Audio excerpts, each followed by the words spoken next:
Okay, we're live. Hello, everyone. Today's broadcast is about, is suffering a natural and normal, necessary part of life?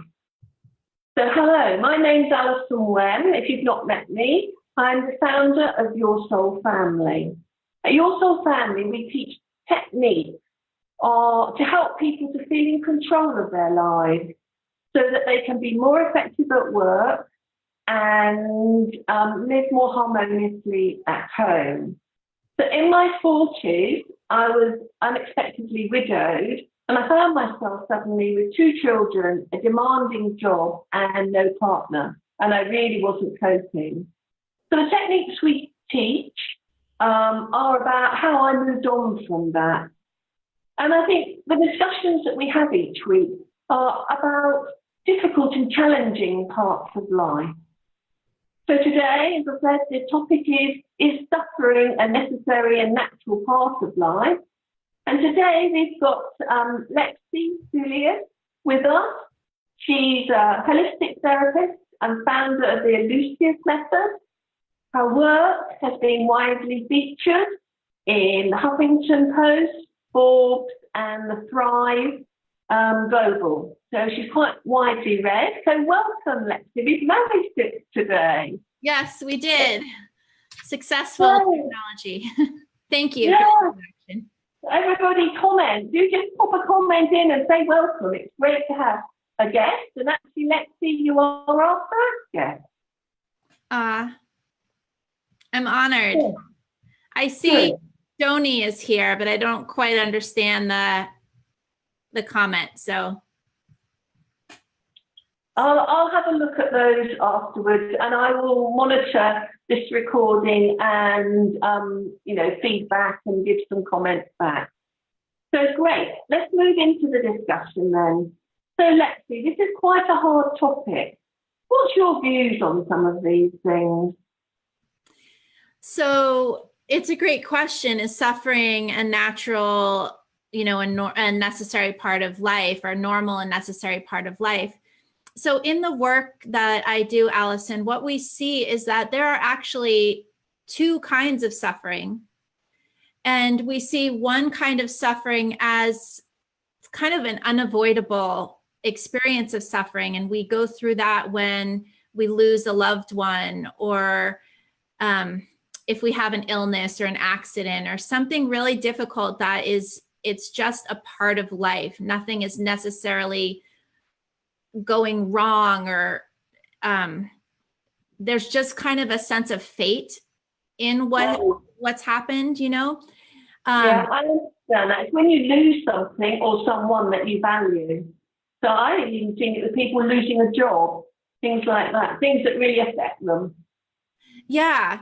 Sometimes losing a job can be part of a pattern, so that we can talk about that in a moment. But like, say a parent passes away, or a close friend or a sibling or something, you're going to suffer. You're going to cry, you're going to grieve. That's going to be painful.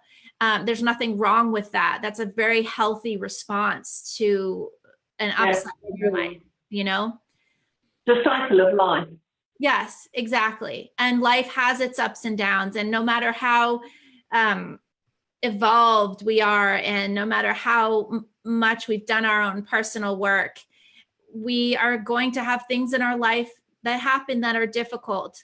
And we're going to be feeling some of the more difficult emotions around those. So that's healthy and normal. Then what we see is there is a second kind of suffering, which is what we call, in the world that I'm in the field I work in, we call it unnecessary suffering. And that kind of suffering generally stems from something that happened in the past, where we then developed a belief, or we developed like an energetic imprint, or we're carrying around a trauma or something that then creates a whole way of us being in the world. It creates us seeing ourselves in a limiting way, a way that doesn't feel good to us, or it can create actually like repetitive experiences with other people where we're always in a certain role that we don't like we wind up in victim role a lot or that kind of thing. And those experiences from the past that we're carrying around, if we haven't moved through them, they can and often wind up in repetitive life experiences, like losing a job perhaps, or dating the same kind of person that isn't good for us. And so we have to do it the same behaviors and getting the same results. Yeah, the same behaviors. And it's even a little deeper than that too. It's also like we seem to carry around this unconscious energetic field with us that kind of informs everything that happens in our lives. So we may not even be consciously trying to do something, but we're just kind of like a magnet to. So you almost attract maybe the wrong type of partner. Yeah. And it's a combination too. It's like you attract the wrong type of partner. And then also you aren't able to recognize as quickly as some other people, oh, I need to leave this situation, So very often when we have a bigger life area that is not working out so well, where we'll have like financial difficulties in a chronic way, or we'll feel very anxious a lot of the time, or we always date someone who's not healthy for us. Very often there are a lot of different pieces that are going into creating that. So some of that is attracting the wrong kind of person, like you said, and then other parts of that is just that we unconsciously have some blinders up, like some things that we can't see, where we're not. What sort of things do you suggest to help people to recognize those things? To help recognize what things exactly? That they are attracting maybe people that aren't right for them, or they're repeating behaviours. How do they gain an understanding? So first, I would say, if you in your own life, I'm not talking to you, Alison, but anyone. Yeah. Yeah. If you in your own life feel that something keeps happening over and over, you keep winding up in the same situations, or you keep feeling the same way in your life, and you can't seem to figure out why that is, it's uncomfortable, you don't want to keep being there, but it keeps happening, then it's like the symptoms that it's telling you that there are things under your conscious awareness that are going on that need to be addressed, because they're creating this repetitive ongoing experience for you. I had that experience where I kept getting really difficult bosses, managers, and they kept getting worse and worse and worse. And the underlying thing was, it was me. I wasn't defining and managing my boundaries. So I actually had a manager in a different time zone, and he would phone me any time of the day and night, or on holiday. And it was my dad who actually said, you've got to put a stop to this. You need to tell them what's acceptable. You need to define the boundary. That's awesome that you have a dad that told you that. Yeah, he recognised it and said, you've got to sort this out. I thought it's my boss's problem, but it was actually mine. Yeah, so often what is showing up in our life is starting in our field, right? Yeah. So Alison, let me quickly take a look and see if anyone has come on here. Let me refresh the page because okay. I see we have one person with us live. Let's see. Okay. It says there's been 13 people, but I don't see their names. So we'd love for you to comment below. Even though this is Alison's page, I'm handling the technology a little bit here. So that's why I'm talking to you all. But definitely comment here. Let us know if you can relate to what we're saying, or if you want to add to the conversation. Have you had an experience like me? Yeah, exactly. Yeah, I used to have that same kind of thing, actually, Alison, working for bosses that were not very respectful of boundaries. So it kind of changes when you work for yourself, although you can have clients that are like that, but somehow I managed to just have generally really beautiful clients. You've probably found similar. Yeah. That's great. Yeah, so we've noticed that there are really two kinds of suffering. And so when you're doing your personal work, or when you're in a process of really going inward and trying to see what in your life, when you're just reflecting on your current life, and this is of course a great time of year for that as we move into 2019, where you just kind of notice what is natural, what is not going to feel great. Like if you have let's say you have a handicapped child that you're taking care of. Yeah. There's nothing wrong. There's nothing you need to change. I mean, maybe you need to develop really good self-care habits and things like that to make sure that you get rested and everything. But there's nothing wrong. That sounds like it might be a hard experience, but also rewarding. But there's nothing wrong with that. So that's the kind of suffering that is natural. And then if you have other areas of your life where you're having financial challenges, or you're having trouble putting up boundaries, you notice that people are always like ignoring your boundaries or not respecting you. That's the kind of suffering you don't need to be holding on to. And you can do something about that. So how do you start doing something? It's very difficult to know where to start. Yeah, so I actually have a video that's out right now that talks about this, that talks about where to begin and how to handle that kind of suffering that you don't want to have in your life anymore. So it will really answer this question a lot for people. That's good. I've listened to that video, and it's really, really good. It really just talks you calmly through things, and that's what I like, doing things calmly.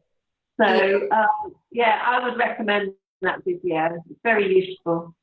So what's something that you got from that video when you watched it? What's something that... I think the fact it recognises that you can feel stuck, and that you keep trying to fix something. You understand what the problem is, but you don't know what to do about it. And it acknowledges that. And just acknowledging that made me feel better. And then talked about some tools to help you to do it. Because I like having tools to help me. And even if it's checklists or steps to do, maybe I'm not a very creative person, but I just like to be led forward a bit. And once I understand what I've got to do, I can get on with it. Yeah.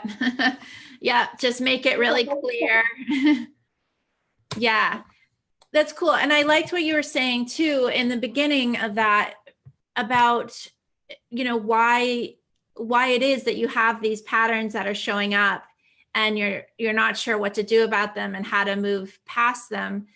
Because what happens, Alison, you've probably seen this in your work and maybe in your life too, is that when we have these kinds of experiences that we're having over and over in our lives, not only are we having those experiences that are uncomfortable, but we also can have layers of shame over the top of them, right? So of shame. Oh, sorry, the problem. Yes. You don't want to acknowledge things sometimes that you've given in when you shouldn't. Yeah. And we can feel like we're supposed to be in a different place. Like we are supposed to have it all together. We're in our 40s or 50s or 60s or 70s, whatever it is. And we feel like we should be beyond these kinds of problems already.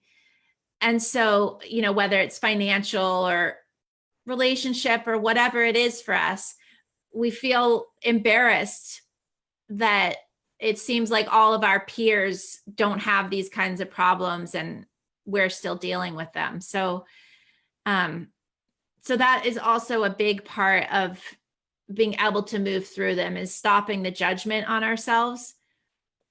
Yeah, I think we're quite harsh on ourselves. I'm a firm believer that life's for living and enjoying.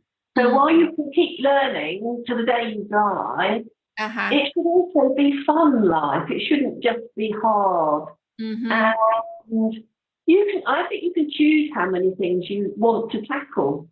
You know, maybe you can't do all of your challenges, but you can maybe focus on one or two, and that's 15 gold. Yeah. Yeah. And actually that's really what I recommend, Alison, is that people just focus on one particular area of their life that is like standing out the most to them, and that's what they focus on working through. Because when you try to do a lot of different areas, you don't wind up making progress in any like really clear direction. So exactly what you said, I really encourage people to focus on one area and spend a good 6 to 8 months on that area. You know, big change doesn't happen overnight. It would actually be stressful and kind of alarming to wake up and feel so different. Yeah, exactly. So if you focus on one area, you can go through that area over time and really be thorough and really change things. And then you feel different. And then you look at the next area that you want to improve in your life, whether it's like your relationship with your children or your health or whatever it is. Or what'd you say? Stepchildren. Yeah, or stepchildren. The family. Yeah. Yeah. Yeah, that's good. I think sometimes, you know, the first step's the hardest, but then you get going and then you can turn around and look back and then you suddenly realize, wow, have I come that far? Yeah, it's so true. And I really encourage people whenever they're on a journey towards change, that they really make a clear note of where they are now, because we can go through a process of change and actually kind of forget how horrible we felt in the beginning. So it can be really, really important to write in your journal or wherever you record things and kind of talk out what it feels like being in your life right now. And then when you start focusing on changing those things, you know, 6 months later, 8 months later, you look back and you're like, gosh, I really felt bad. And all of that is different now. Yes, I'm a firm believer of giving yourself a pat on the back when you achieve something. Yes, it's easy to do. Yeah. I totally agree. Let me see if anyone else is commenting. It's a little strange. It's making me wonder. Hope they can hear us. Yeah, I think they should be able to hear us, but I know yesterday there were so many people when we were trying to make it work. So I would think there'd be some people here. I see one comment. Who knows? But they'll be able to watch the video after and join us. Maybe because it's Friday night, people are out enjoying themselves. Oh, it is Friday night, isn't it? It's Friday morning here, so we're just it's Friday evening. Yeah. Cool. They can watch it Saturday morning. Yeah, when they're relaxing. Yeah. Well, I'd like to say thank you very much, Lexi, for taking the time to join us and helping me through my technical challenges. Absolutely. It's been an honor. I've listened to your video and I think it's really good. So what I'll suggest is when we put up the replay, I'll pop it into the comments for people to have a look at it. It's great. Yeah, I'd love for people to come and watch the video, and you'll learn a lot. You'll learn about what we've been talking about today. and also really get some insight into why you may have not been making the progress that you want to make when you're trying to change an area of your life and make it better. So there's a lot in that video. And then, you know, write to us, write to me or write to Alison and let us know what you thought about it. And also I'm doing a free training next week. So you'll learn about that at the end of the video, and we'd love to have you come on that as well. So.